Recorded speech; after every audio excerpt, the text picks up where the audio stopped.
everybody, welcome to Madura City.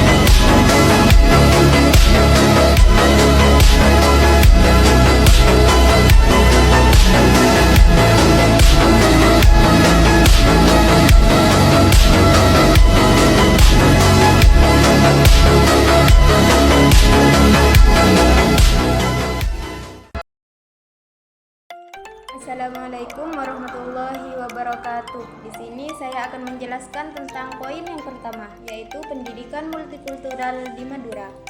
Pendidikan merupakan sistem dan cara meningkatkan kualitas hidup manusia dalam segala aspek kehidupan manusia. Dalam sejarah umat manusia, hampir tidak ada kelompok manusia yang tidak menggunakan pendidikan sebagai alat pembudayaan dan peningkatan kualitasnya. Sekalipun dalam masyarakat yang masih terbelakang, pendidikan sebagai usaha sadar yang dibutuhkan untuk menyiapkan anak manusia demi menunjang perannya di masa datang.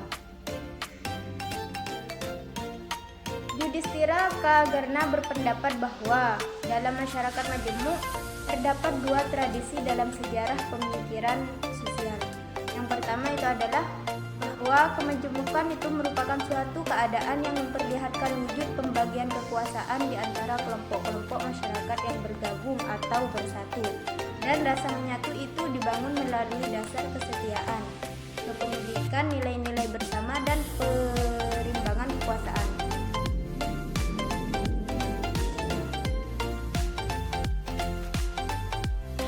Yang kedua itu adalah dalam masyarakat majemuk dikaitkan dengan relasi antar ras etnik, bahwa masyarakat majemuk adalah masyarakat yang terdiri dari berbagai kelompok yang berada dalam satu sistem pemerintahan. Oleh karena itu sering mengalami konflik dan paksaan. Implikasi dari adanya masyarakat majemuk tersebut, maka masyarakat akan memiliki berbagai kelompok budaya yang beragam. Masyarakat yang memiliki budaya beragam ini, maka terminologi multibudaya sering didiskusikan baik sebagai respon menghadapi tantangan realitas sosial, pengakuan atas diversitas budaya majemuk, maupun pembahasan tentang pendidikan multikultural. Rangkaian kata pendidikan dan multikultural memberikan arti secara terminologis adalah proses pengembangan seluruh potensi manusia yang menghargai pluralitas dan heterogenitasnya sebagai konsekuensi keragaman budaya, etnis, suku, dan aliran atau agama. Zakiyuddin Baidawi mendefinisikan pendidikan multikultural adalah suatu cara untuk mengajarkan keragaman. Beliau memahami pendidikan multikultural sebagai strategi pendidikan yang diaplikasikan pada semua jenis mata pelajaran dengan cara menggunakan perbedaan-perbedaan kultural yang ada pada siswa seperti perbedaan etnis, agama, bahasa, gender, dan lain-lain. Pendidikan multikultural di Madura bertujuan untuk memfasilitasi masyarakat dalam memahami, menghargai, dan merayakan keberagaman budaya, etnis, dan agama. Madura sebagai daerah yang mayoritas penduduknya adalah Muslim memiliki tradisi budaya yang kuat. Namun dalam beberapa dekade terakhir mengalami perkembangan yang menunjukkan adanya interaksi dan pengaruh dari budaya luar, baik dalam aspek sosial, ekonomi, maupun pendidikan. Hal ini mendorong perlunya pendidikan multikultural yang bisa mempererat hubungan antar warga dengan latar belakang yang beragam. Pendidikan multikultural di Madura harus memperhatikan pentingnya toleransi, penghormatan terhadap perbedaan, serta integrasi antar kelompok yang berbeda, baik dalam konteks etnis, budaya, maupun agama. Sebagai contoh, dalam konteks agama, meskipun mayoritas penduduk Madura beragama Islam, banyak nilai lokal yang tetap diterima dan dihormati, seperti nilai gotong royong dan tradisi adat yang tidak bertentangan dengan ajaran agama. Pendidikan multikultural harus menanamkan konsep bahwa keberagaman bukanlah sumber konflik, melainkan aset yang harus dijaga. Seiring dengan penerapan pendidikan multikultural, pendekatan moderasi beragama juga perlu ditanamkan agar masyarakat Madura dapat menjalankan agama dengan cara yang tidak ekstrim. Pendekatan ini mengedepankan sikap inklusif, saling menghormati dan tidak memaksakan pandangan agama pada orang lain. Dalam konteks ini, pendidikan berperan penting untuk menyadarkan masyarakat bahwa perbedaan dalam beragama adalah hal yang wajar dan harus diterima sebagai bagian dari kemajemukan. Adapun urgensi pendidikan multikultural di Madura yaitu mencakup yang pertama itu adalah mengurangi konflik sosial.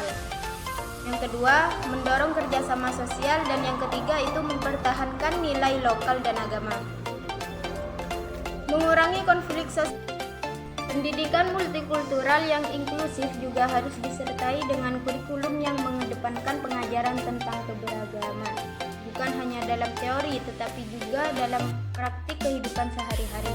Dengan demikian, masyarakat Madura akan semakin terdidik untuk hidup rukun meskipun ada berbagai perbedaan dalam agama, budaya, atau pandangan sosial. Penting untuk mencatat bahwa penerapan pendidikan multikultural di Madura sangat bergantung pada keterlibatan aktif berbagai pihak, termasuk pemerintah, sekolah, masyarakat, dan tokoh agama. Dari penjelasan di atas dapat disimpulkan bahwa pendidikan multikultural merupakan proses pengembangan sikap sopan dan santun dalam rangka menerima dan menghargai budaya orang lain. Mungkin hanya itu yang dapat saya sampaikan di Baik, di sini saya akan melanjutkan pembahasan dari pemateri kedua, yakni mengenai moderasi.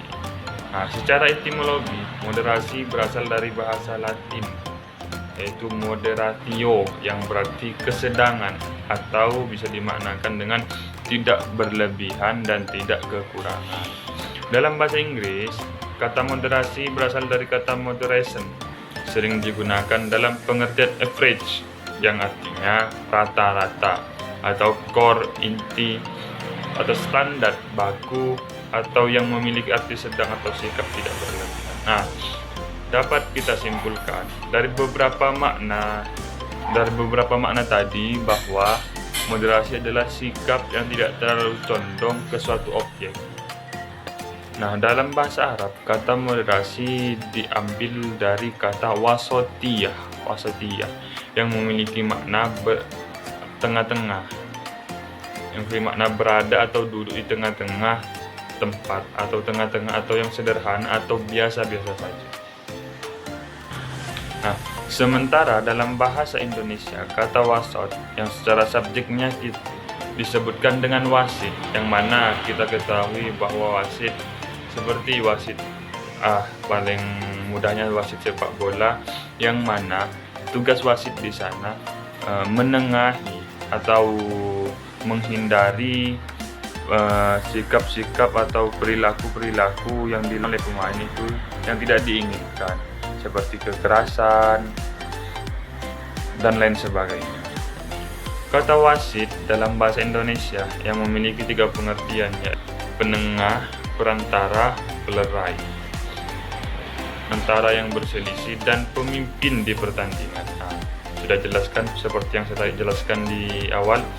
Dalam kamus atau dalam KBBI, kata moderasi memiliki 2 pengertian, yakni pengurangan kekerasan dan penghindaran keekstriman.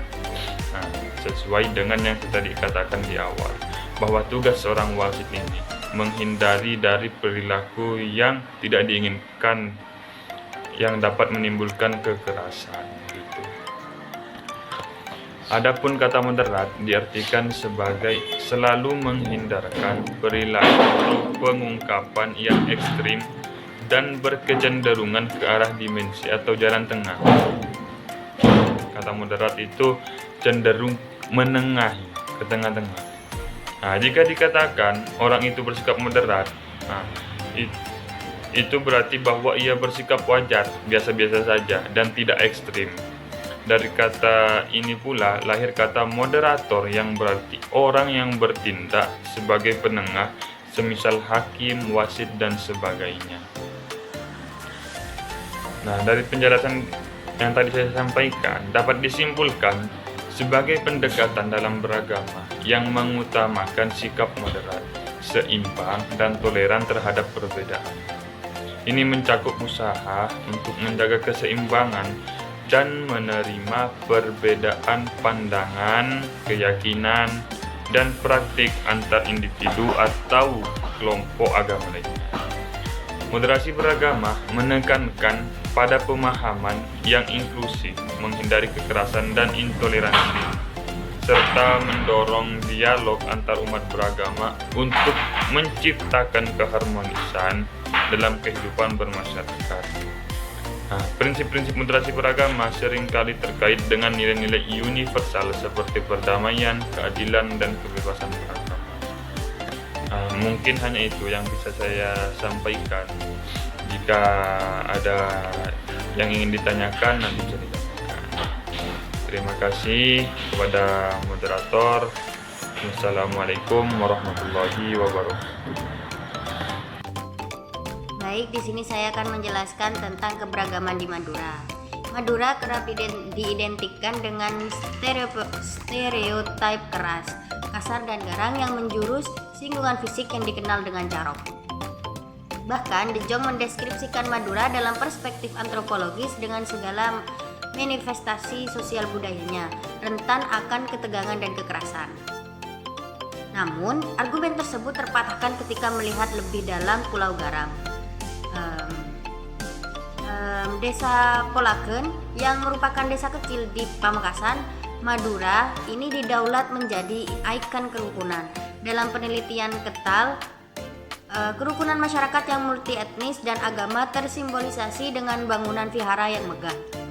Budaya adalah hal yang melekat pada Madura. Kebudayaan dalam suatu masyarakat merupakan sistem nilai tertentu yang dijadikan pedoman hidup oleh warga yang mendukung kebudayaan tersebut.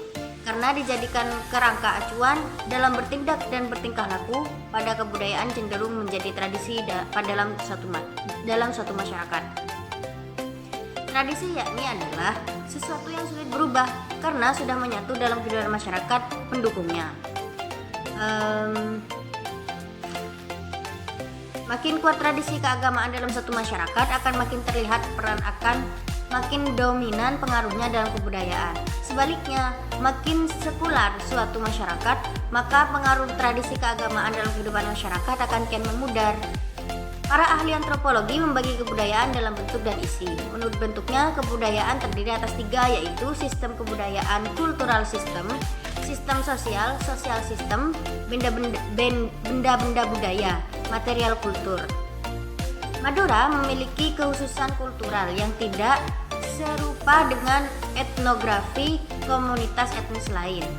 Kekhususan kultural ini tampak antara lain ketaatan, ketundukan, dan kepasrahan mereka secara hierarkis kepada 4 figur utama dalam berkehidupan.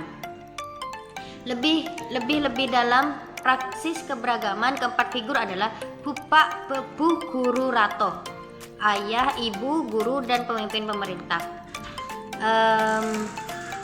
Dari sebagian banyaknya